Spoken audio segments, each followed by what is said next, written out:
Ganda rin naman kasi yung lugar eh. Ha?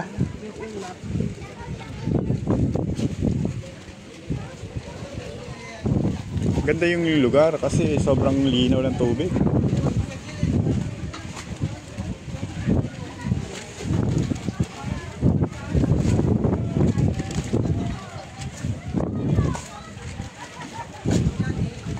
Kaso medyo malalim pa kasi, no?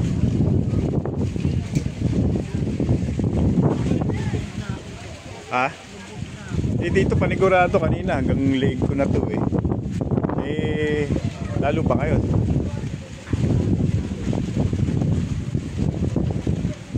Ganda ng ano, tingnan mo, sobrang linaw na to.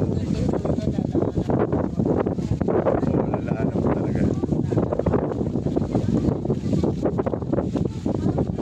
Kita sobrang linaw.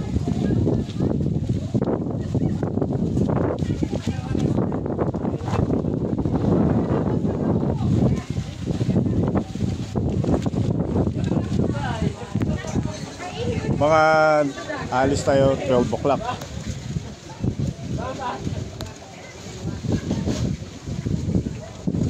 Kasi di ba magpapalanti na ano muna tayo, papaglaw. Oo. Tapos papalanti, pupunta ng sila. Tapos pupunta tayo ng grocery, mga ano-ano. Pika-pika natin.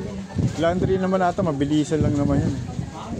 Baka hapon na natin nakuha yung gabi. Eh, at least ano natin.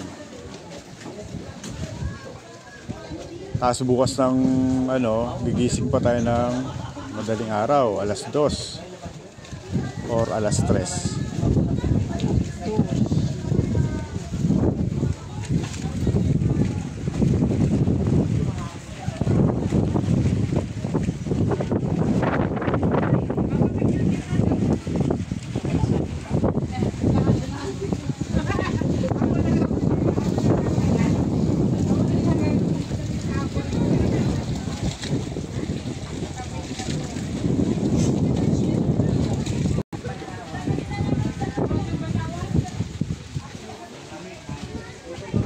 Di ba dapat ngayon medyo